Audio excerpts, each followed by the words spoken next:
We are here to talk about information integrity at the age of AI. And I'm told all the time that in this time and age, half of the information is automated and the other half is annoying. So this is really a brave choice for the afternoon session. But I guess democracy has survived far more. So let's go straight to the panel. I would like to introduce the moderator, Roger McNamee, and the panel who will be talking about how we can defend democracy in the HI and whether reality is still worth defending. So welcome to the stage.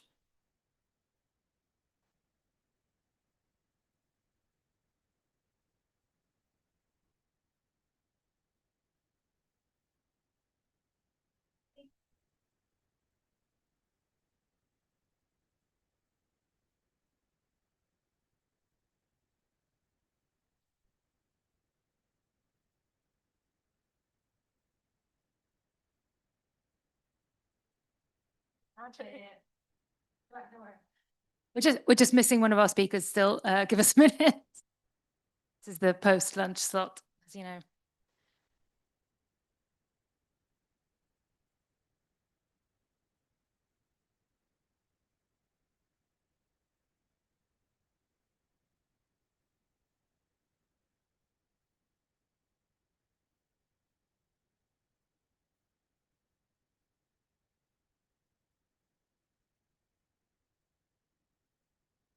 I might make a start and then embarrass him when he arrives. Thank you all very much for returning promptly after lunch. So my name is Maria Donde. I am Director of International Affairs at Coimisiún Meán, which is Ireland's Digital Services Commission, Digital Services Coordinator, and Media Commission as well.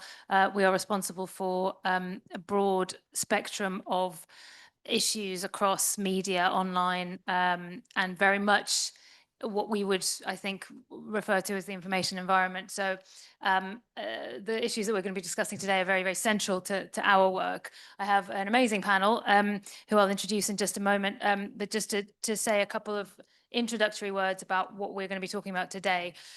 So I have, in my role, and particularly since I started at Coimisiún Meán, participated in a number of discussions on this topic, around this topic, looking at the risks of what we call AI for what we call the information ecosystem or the information space, and we'll be digging into some of those understandings a little bit in this panel.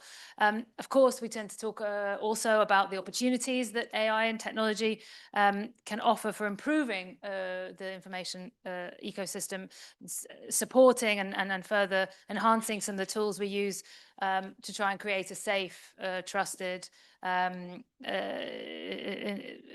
and wider information environment, content moderation, illegal content detection, and so on. And of course, we tend to touch on, as we will today, some of the aspects of the regulatory frameworks that are coming online, especially in Europe and especially in relation to some of these new technologies.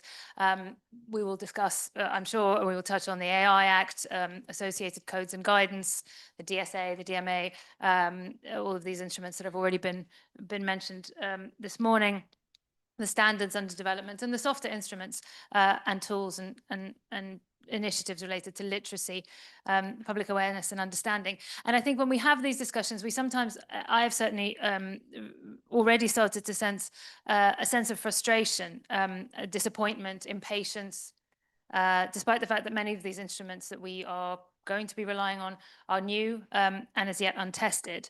There is clearly a massive concern amongst experts, amongst all of those who participate in these discussions, although we are a bubble to some extent. A recent report from the UN, I noted, reflects significant concerns from experts across 68 countries. 78 thought that generative AI posed significant risks to the integrity of the information environment.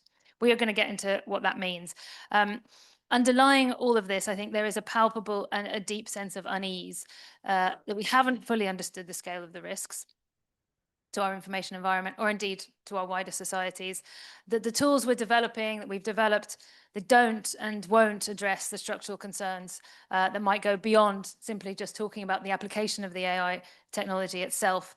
That's the ownership structures that we're seeing emerging, the concentration of power that's unfolding through increased interconnections between old and new tech giants. There's also, I think, large questions to be asked about the role of the state, both as a consumer and a regulator of AI and technologies and services, and indeed as the state as responsible for industrial policy and a proponent of acceleration and innovation. We'll also touch on the AI strategy unveiled last week, I'm sure. So in this context, this deep sense of unease is that ultimately we're gambling on the prospect of an uncertain and maybe oversold benefits from some of these technologies. So our purpose today is to try and unpick some of this sense of unease, to reflect on possible mitigations to some of the risks that we see in the context of how we can discuss how we can conceptualize AI in the public interest, responsible AI, what regulatory frameworks are already in place, and what solutions we need that need urgent consideration. So the experts that we have on the panel today are supremely well placed to discuss these topics. So let me just introduce, starting in my immediate left, Natali Helberger.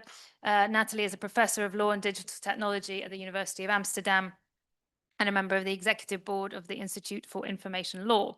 She is the founder and co-director of the AI, Media and Democracy Lab and of the AlgoSoc, which looks at public values in algorithmic society. And following on from Natali, we have Kate Brennan. She's the Associate Director of the AI Now Institute, where she leads programs to shape the AI industry in the public interest. She's worked in the tech industry for over a decade before that, including at Google, where she oversaw product launches and research initiatives tackling disinformation, censorship, and online harassment. And next to Kate is someone who I'm sure needs very little introduction, Andreas Schwab. Welcome to our panel. Andreas is the MEP for the EPP party from Germany. He's been the Parliament's rapporteur on the DMA since 2021. And is the coordinator for the EPP on the IMCO committee. Welcome to you all. We have another panelist who I believe is here, and will be joining us. Shortly. And there he is. Please welcome Roger McNamee to the stage. Roger, I'm sorry. I said I'd embarrass you, so it literally just in time. Amazing timing. Roger you're very welcome. Please make yourself comfortable and relax. Roger is the co-founder of Elevation Partners and Silver Lake Partners. He was an early stage investor in both Facebook and Google and has become a leading critical voice, campaigning to warn elected officials about the threat to democracy from big tech. He is the New York Times best-selling author of Zucked, Waking Up to the Facebook Catastrophe. Welcome, Roger, and thank you very much for joining us. So I'm going to start, I think, with some opening questions for all of our panelists. We'll then move on to a wider discussion, and I'm also very happy to do Q&A towards the end of this session. Someone needs to also tell me when we're aiming to wrap up, given we started a little bit late. But just in terms of opening questions, Kate, if I may, I'd like to start with you. I sort of want to ask you, how did we get here? What is the nature of where we are? Can you give us a bit of an introduction to the evolution of automated systems and their impact on the information environment? Thank you. Yeah, absolutely. This is on. Great. Well, thank you so much. It's so nice to be here and be in conversation with you all. And, since we're on a panel about safeguarding information integrity in the age of AI, it's always the follow-up question is, when did the age of AI begin? And it's super tempting, right, to view what's happening right now in this relentless AI hype cycle as new, but there's very little about this moment that's new. Algorithmic systems have been shaping our information environment for over a decade. We are seeing commercial surveillance business model, the consolidation of power in a few players, and even the underlying technology that's being deployed is over 2 decades old. So it's hard to say that a lot is new. But I'll take us back kind of to a famous moment in AI history to kind of ground the trajectory of how we got here. In 2012, when 3 very famous AI researchers created the AlexNet model. So basically what they found in this was that, supervised machine learning trained on a lot of labeled data was extremely good at predictive pattern recognition. Now, the algorithm in this actually wasn't the thing that was so important. It was that this algorithm paired with computational power could be extraordinarily powerful. And they were the first to use NVIDIA's GPUs, which shape a lot of our conversation today. So this discovery really set off, I think, 3 super important currents to ground us. So the first, Google hired them immediately, so they wanted to capitalize on this investment. The second, they realized this algorithm was exceptionally good at recommending and classifying YouTube videos, which really set the trajectory for recommender algorithms that shape our media landscape. And then 3, they kind of, proved this, kind of created the paradigm of scale that we're pretty much trapped in right now, which is that in order to have the most advanced compute models, you need to have as much data as possible and as much compute as possible.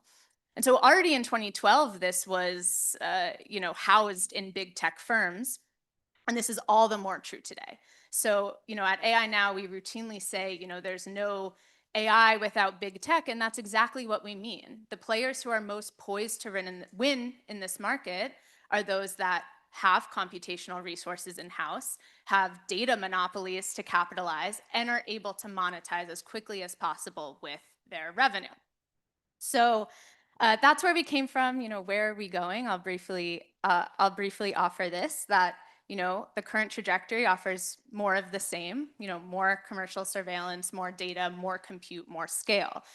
Currently, AI firms lack a business model. They are burning money and they are throwing everything at the wall to see what sticks.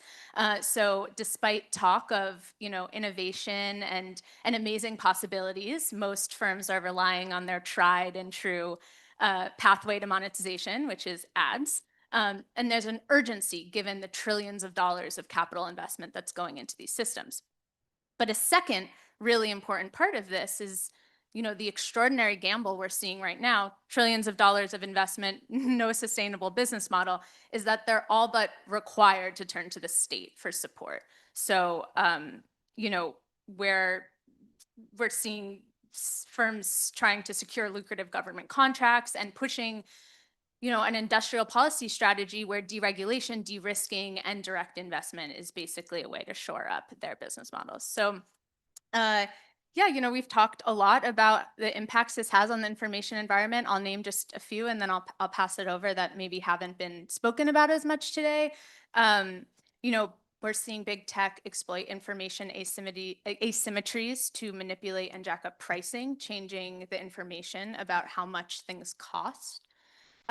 This future of AI agents that we're hearing is a really clever marketing term, I think, to gain more access to more data and undermine more privacy. And it asks some really existential questions about our free press. Who is incentivized to make content that is only going to be read by AI scrapers that are pulling us into more closed environments? And the fusion of state and tech power that has come up a lot is implementing some really important questions about what state control can happen over our core AI components. So in the US, we just saw the woke AI executive order, where the government can place conditions on content moderation. And of course, there's an outside political pressure that's undermining, even our independent judiciary and agencies in the US. So I'll end, by just offering 2 provocations for the panel.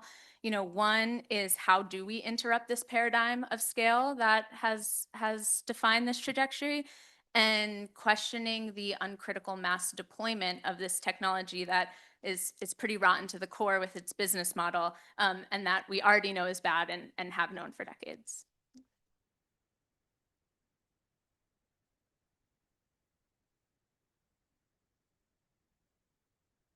Thank you for painting what is a fairly stark picture and bringing us up to speed to kick off. Natali, if I can turn to you, I wonder, how would you respond to that? Does that sound a bit like how you would conceptualize the risks? Do you think there's anything more to be said about some of the more basic aspects of authenticity of information, misleading aspects to it? Or do you really think we are talking primarily about structural problems? Yeah, thank you so much. And thank you also for the introduction and for organizing and bringing us all together. And I would like to connect what you've been saying to the way how information integrity is at the moment being discussed, also from the perspective of citizen and the perspective of a regulatory framework that we haven't talked so much about yet, which is the AI Act. And part what we see is that information integrity is very much framed as an issue of authenticity, problem of authenticity and trust. And my argument, this is exactly the problem, because when you look how the AI Act is then addressing that, is it is classifying synthetic content as low risk, minimal risk to fundamental rights and democracy that can be solved with transparency. So essentially telling people this content has been AI generated. And my argument here is that doing this largely underestimates the problem, the dynamics that you've been citing, and also puts a lot of burdens on citizens to solve the information crisis because we expect them to recognize when something is AI generated. And I would like to give you an example from the Dutch election. So a member of my team, Fabio Wotter, is looking very much into the way how Gen AI is used in the Dutch elections. And there is the case of the site Geen Aangifte, which is a right-wing Geert Wilders support page. Geert Wilders is the leader of the right-wing populist party. And this site uses almost exclusively AI-generated propaganda material. And then imagine something like a video, the Netherlands in 2050, where on a typical Dutch shopping street, you only see women in burqas and children speaking Arabic. And other videos. And these videos are actually very easily recognizable as AI generated. They are not even, there's not even so much a question about authentic or not. But what is interesting is that even these contents that are clearly non-authentic or AI generated have driven almost more engagement than for the political leader himself. And this video in question has been downloaded more than 600,000 times. So integrity of information is one issue, but I think something, and that links back to your point, and the discussions this morning, something we need to talk much more in this information crisis is the integrity of those using the models and those developing that, to reinvent media and public spheres, essentially. For example, by directly influencing voters, but also realizing that some of the leading tech CEOs, and we've talked about them quite a little bit, are actually at the moment using generative AI to reinvent the future of the media and the public sphere. We already talked about Meta, the company that is famously described the DSA as institutionalized censorship, which is essentially using now downranking media content and replacing it with synthetic content. Take the example of X. There was reporting in the New York Times how reportedly X chatbot Grok has been tweaked repeatedly to make its output to be more conservative and reflect more the political agenda of Mr. Musk. And then the CEO of the most widely used Gen AI model essentially has been fired by his own board of directors for a lack of integrity, at least temporarily. And don't forget that part of the reasons why these models could reach the scale is because of extensive extractive practices on a massive scale, IP, environmental resources, labor, and so far. But these are the LLMs that will produce more and more of the content that people get to see. And yet there are very serious reasons to be concerned about the biases in these contexts, amplification of unfairness, and the motives, values, and societal responsibilities of their leaders. And I think we don't talk about that enough. There's companies, but in the end, it's a very few who decide the policies that these companies needing. So the urgency to talk about the integrity not only of pieces of information, but also the speech machines we use to generate this information is further stressed by the fact that we see a structural change in the way how people access information and search for information. So the current writers report found actually in 6 countries a significant raise of Gen AI use by people from 40 to 60% in the span of a year. And the important thing is that the primary reason why people have used Gen AI has shifted from creating funny memes to searching for information. And that means that while social media so far have used AI essentially to moderate this public sphere, Gen AI technology companies will directly tell people what is worth knowing. And a lot of people stop there and don't go to media sites anymore. And this is, I think, another reason why we should not only speak about the integrity of content itself, but the integrity of the speech machines we use to generate the content and the leaders of these companies and the extent to which they are committed to issues like fundamental rights and societal responsibility. And these are issues that we cannot solve with transparency and telling people that something has been AI generated. These are far more structural issues indeed that we need to think about, and why we really need to think also in terms of finally getting serious on alternatives. Thank you very much. So what you've described, sorry, I want to react to that. Just too enthusiastic to continue the discussion. Thank you, Natali.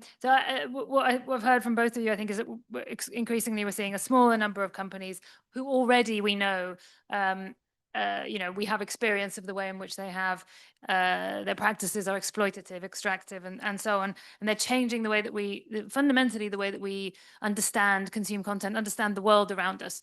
Roger, let me turn to you. We've seen here in Europe in recent days some proposals about how we might develop AI in Europe in particular. We've had the AI strategy published and a lot of discussions and debate around that. What do you think are the risks associated with the approach that Europe has taken, and what is the lesson from the US from your perspective? So first, I want to thank you all for the opportunity to participate and to arrive a few minutes late for this panel. I believe that fundamental misunderstandings about big tech and AI currently dominate policy discussions in every part of the world, but especially in Europe. And it's causing you to be blind to investment opportunities that are literally staring you in the face. American companies have invested nearly $1 trillion in large language model technology and infrastructure in only 3 years, despite evidence that the technology is flawed in ways that cannot be fixed. It is reasonable to ask why big tech would do this. Big tech understands that its existing monopolies are vulnerable. The platforms that dominate social media, search, and enterprise productivity applications, those platforms have been enshittified to the point where they actually undermine the productivity of the people who use them. Everyone who has used Microsoft Office or Google Search or Facebook over the past 15 years knows that the current versions are awful in comparison to what was available in the past. There should be new competitors. Thus far, no one has had the courage to try. That needs to change. Large language models, and I want to pick up on something Kate said. Large language models are big tech's attempt to breathe new life into existing monopolies. LLMs are not innovative. The technology is decades old, but it's been repackaged for a new audience that doesn't know the history. There are at least 10 major AI development projects in the United States, all using the same approach, technology and data, and targeting the same customers. In a normal competitive market, no more than 2, perhaps 3 companies would survive. I mean, what is going on here? Observation number 1. AI is not a normal competitive market. In the United States, tech power is being combined with state power. Democracy has given way to whatever strategy big tech wants. Big tech wants to replace humans with machines in business, in government, in medicine, in education, and everywhere else. If widely deployed, LLMs will cost literally tens of millions of knowledge worker jobs in the US alone, while simultaneously degrading the quality of the services that those human workers deliver today. Observation number 2. It is almost inconceivable that big tech can earn an appropriate rate of return on the $1 trillion investment it has already made by licensing software. Software is not that valuable. They must be playing a different game, and that's the thing we need to focus on. What is the game they're playing? Big tech has convinced, my first hypothesis is that big tech is playing for China-style control over individuals and the whole global economy, but with that control in big tech's hands rather than those of government. Big tech has somehow convinced policymakers and CEOs that LLMs will give them efficiency and that somehow efficiency is the most important thing they can have.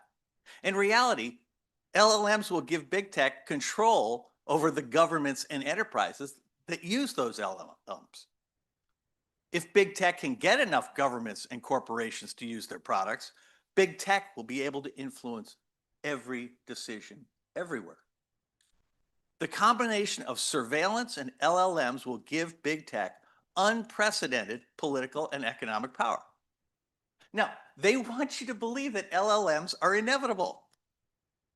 Pardon my French, but that is bullshit. You have the power to say no, and I recommend you do so.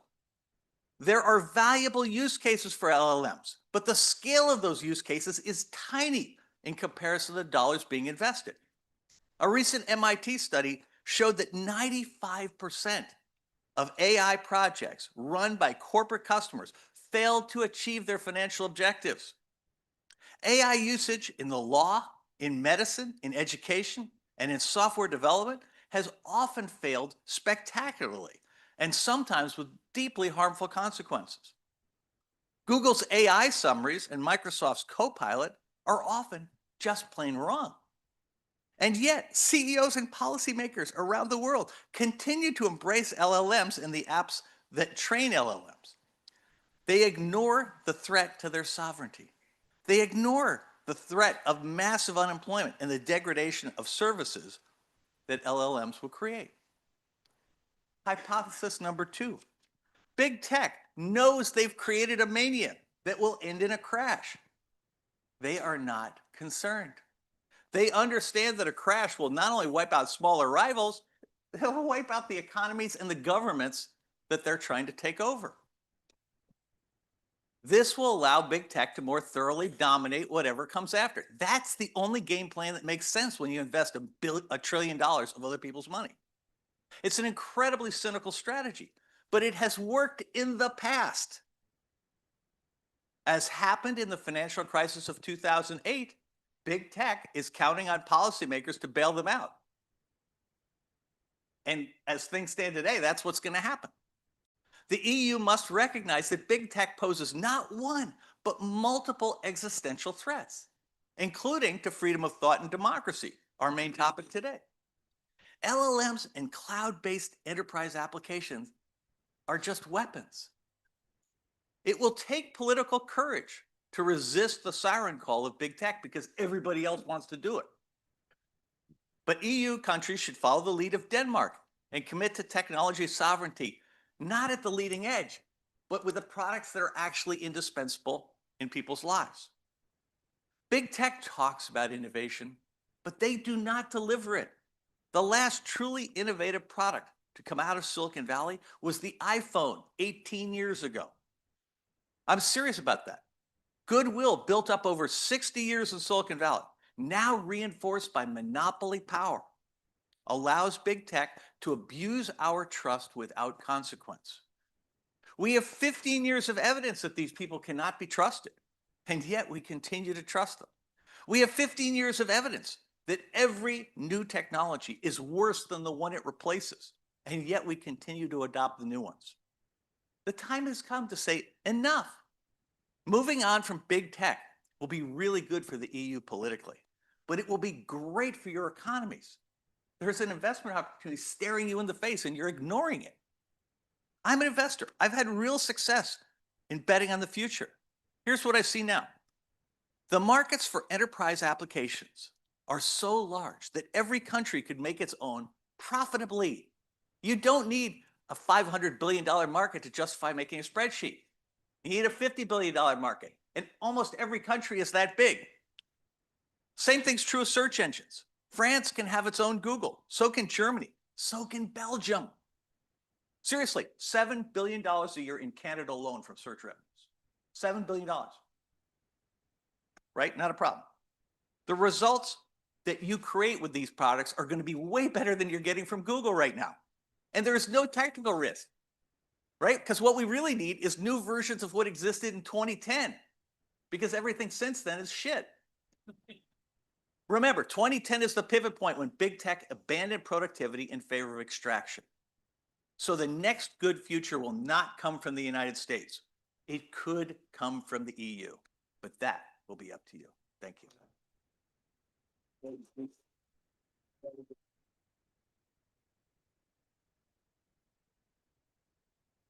Thank you so much, and thank you for inspiring us. I think to think a bit more, and we'll move on to a more forward-looking reflection in a moment about what good tech and what a better future actually could look like, and what solutions what ideas and what solutions we might propose at this point. Andreas, I'll come to you because you heard the word monopolistic behavior several times there, and there is obviously a really significant discussion here about concentration. Now, you have worked considerably on questions of competition in digital markets.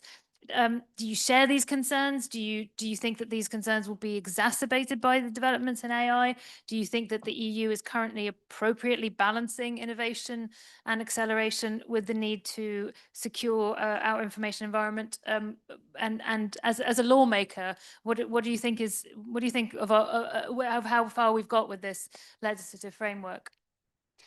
Well, thank you very much for inviting me and for giving me the chance to answer to this question. I may look a bit miserable, but I would like to start quoting Kate, who said at the beginning, it's not hard to say that there is nothing new.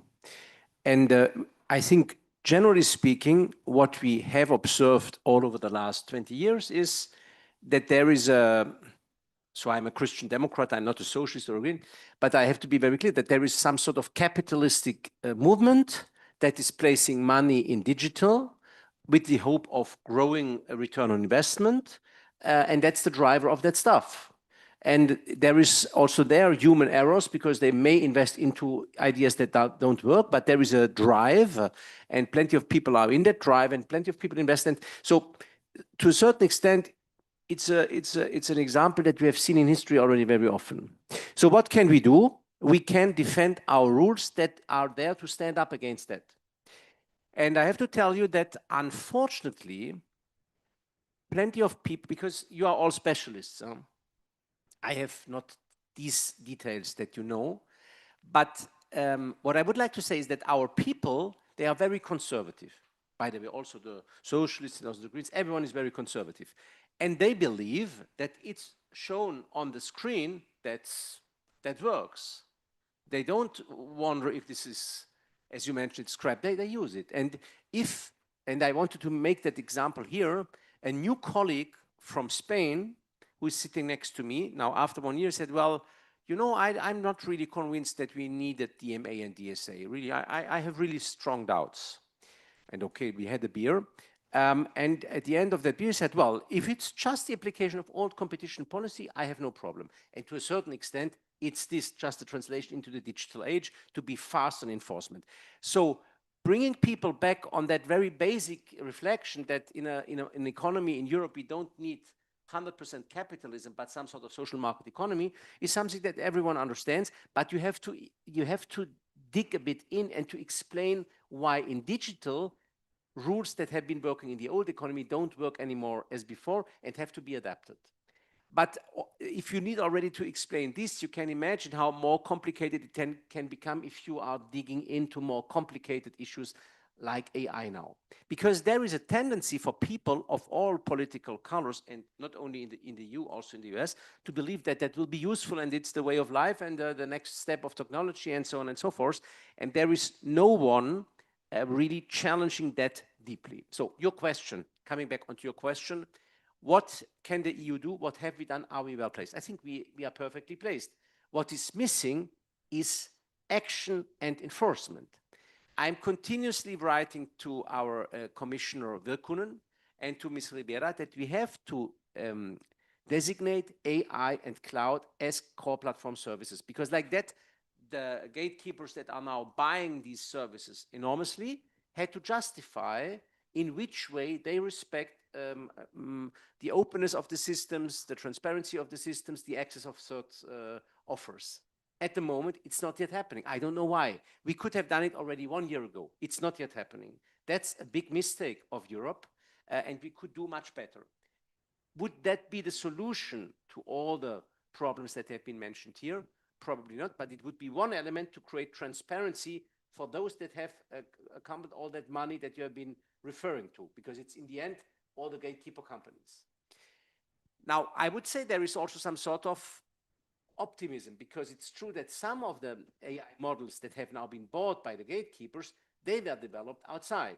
So there are still intelligent people that are not bought by the gatekeepers, that are developing themselves. And that's the whole idea of European legislation, that we push these companies to stay out of the gatekeeper systems and to try to make their way into the market themselves.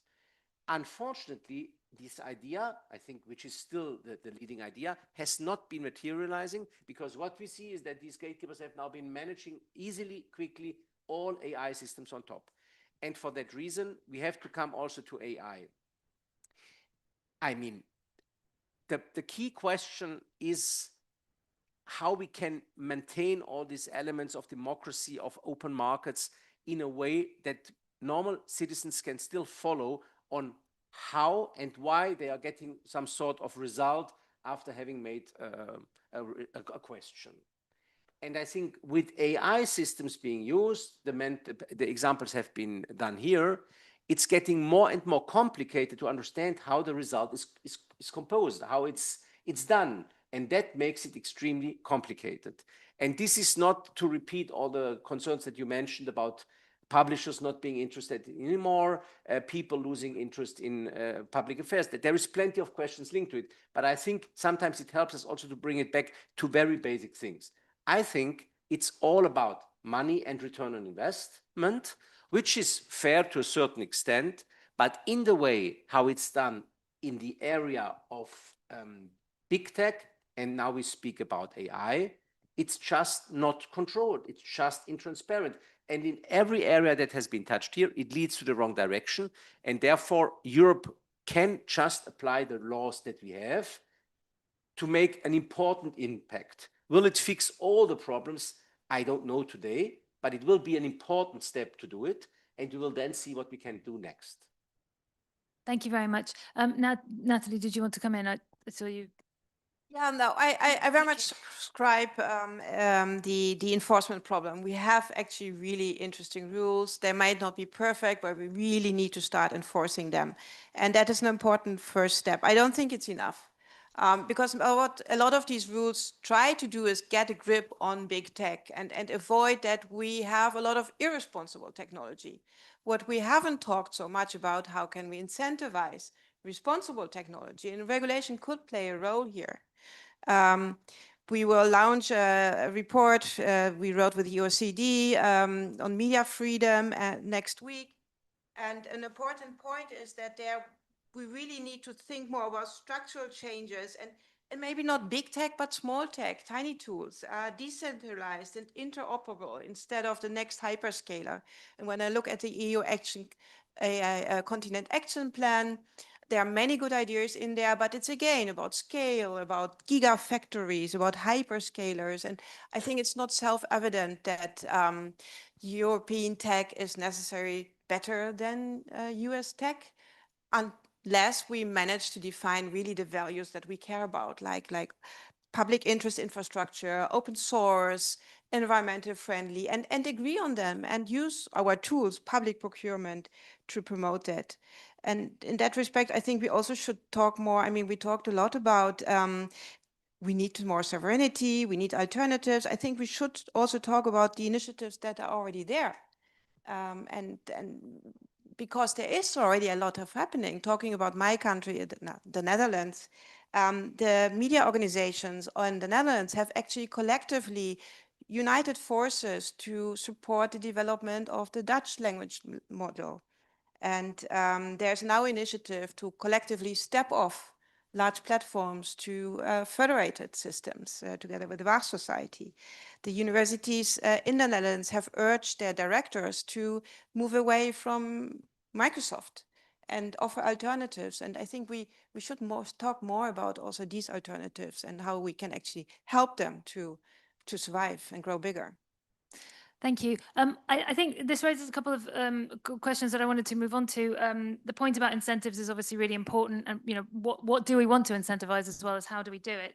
I'm wondering some of the things that you're sort of describing, and maybe I'll come to you, Kate, because I think the question of what is AI in the public interest, and what does that even look like? I was just wondering if you might share a few views on that, but also in the context of who really is responsible for getting us to that place. I mean, I think we've talked a bit about regulation, so we obviously have a conceptualization of governments, of public structures that are responsible for that. But is that enough? How should those interact with industry?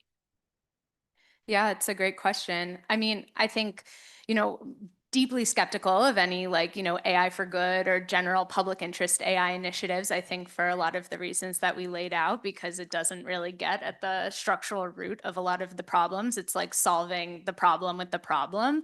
I think maybe three things that your question makes me think about is one, especially as we're pursuing, an industrial policy, especially in the States, of questioning this investment, first setting the goal and saying, okay, what is the public assertion over this technology, and do we want to continue feeding into this large scale paradigm? So if we have goals, for the US, for example, if we're thinking about decarbonization goals or renewable energy goals, then very quickly we get to a place where well, investment in hyperscaled AI is going to undermine those goals. And so therefore that poses an existential threat to some of the goals we care about as a society, and therefore we might want to curb the limits. So I think placing strong conditions on where and how we're investing in AI. And then, we think a lot about collapsing the policy silos around what we're talking about. And so I'm really glad that tech workers came up today. Thinking about labor as a really strong intervention has not come up so much today. But, workers are often where surveillance technology is deployed first, and workers have a huge say in this. And it goes to the larger question of who has the seat at the table for crafting these solutions. And then also thinking largely, again, speaking from a US context, but I'm excited to see where there's overlap of, when we're talking about the democracy problem, we have to be talking kind of in the same breath about the regulations that are helping to support healthy democracy, like in the US, getting money out of politics or thinking about redistricting. Some of these large issues are deeply related to what's happening to push back on corporate power. So it's very exciting to talk about competition and enforcement and some of the, downstream effects, but without thinking about some of the larger structural ways to, attack these issues. And I think we're going to end up in the same issues of kind of litigating, what happens when the technology is deployed in harmful ways. It was really interesting to hear you talk about breaking down policy silos. I think that's a really important really fundamentally important discussion here, and probably still hasn't happened quite enough, especially in the context of looking at the kinds of multi-stakeholder models that we have used in the past for trying to decipher our societal responses to new technology. We haven't those need to be expanded quite considerably, probably, in order to take in the full breadth of what AI is talking about. I want to return, Roger, if I can, to this idea of what is that large scale AI, as you described it, is neither efficient nor useful nor needed. What does small scale AI look like, and what could be an alternative approach look like? So I don't think anybody's seriously pursuing what I would describe as the rational academic, staged development with respect to AI. You know, you test something, see if it works. If it works, then you do some more of it. If it doesn't work, you try a different approach. These guys skipped all those stages and went straight to commercialization. So let's put this in the context of the World Wide Web. Tim Berners-Lee used a Next computer to develop the World Wide Web. The initial deployment was on supercomputers manufactured by Silicon Graphics that cost $1 gazillion. That was not economic, so they waited a little bit, and then they began the first real commercial development on Sun servers, which cost 10% of what the Silicon Graphics ones did. But Google comes along, they look at that and go, that's nuts. So they went to raw Intel motherboards, which were 1% the cost of a Silicon Graphics, of Silicon Graphics, no, excuse me, of the Sun computers, 1/1000th of the Silicon Graphics. And so they waited and they did the massive deployment when the cost was down. These guys have literally spent $1 trillion on supercomputers. It is clinically insane. There is no way to get a return. We skipped entirely all of the studies. We're doing exactly the same thing, the same technological strategy they recommended initially 40 years ago, just with a lot more compute and a lot more data. And the answers are no better today than they were 40 years ago. And if I were a policymaker in Europe, there are two things that I would really focus on. The first is that I hear people tell me, we don't want to think about big tech right now because our core industries, automotive and everything else, are declining. And that's where the political pressure is. And you're not connecting the fact that big tech is responsible both for the underlying problem and the political problem, right? It's in their interest to disrupt old industries. So they're going out of their way to make your life more complicated. It serves their goals. Keep that in mind. I mean, there is no context in which these guys are your friends. None. I mean, maybe they can give you campaign dollars. Maybe they can give you a white paper, but those don't actually solve your problems. Those solve their problems. But here's the second one. This is the really big one. In Europe, there's a ton of pressure at the border to keep out immigrants who want to embrace the culture of the country they're trying to move to, who are willing to work and willing to work in jobs that people who live in the country are not willing to do. There's a lot of pressure to come out. Where's the pressure to keep out the technologies that are going to displace all of the citizens who work knowledge worker jobs today? There's nobody sitting at the border going, wait a minute, we need to, why is it the technology gets all the benefits of personhood without any of the responsibilities? Why does no one sit there at the border going, you know what? You got to wait in line. You got to actually prove you deserve to come into work. Because with AI, there's no chance in hell they're going to pass any test you put up in front of them. None. And you're nodding and smiling, Andreas, and probably not smiling inside. Do you feel that pressure? No, I mean, the point on, I don't know why everyone is speaking to me about automotive. I mean, I mean, there is that idea of in-vehicle car data. And I've always been saying, if you want to have any privilege, you can only have it if you use your own technology, but not by importing Apple and Google into the car. Why should we protect that? That's the most stupid idea that we could have. And that's a bit the example that you wanted to refer to. But, I said it already before, so I'm aware of this, but there are probably other examples where we could have similar reflections, but we have them. I would say that Europeans are open because it's coming from the US. Maybe today it's a bit more, it's a bit more difficult to have that easy conclusion that it's because of the US it's bringing in, it's good. But that was in the past largely also defended by American governments, also by democratic governments, by the way. And therefore, maybe we were a bit naive. But the argument that you made before about LLM models based on national tools is an argument that we all the time use because we believe, especially after having been in Japan, ahead of that AI and the summit at OECD level. I mean, Japanese have been scared that their language, which is a bit different, might not enter as fastly in these systems as ours.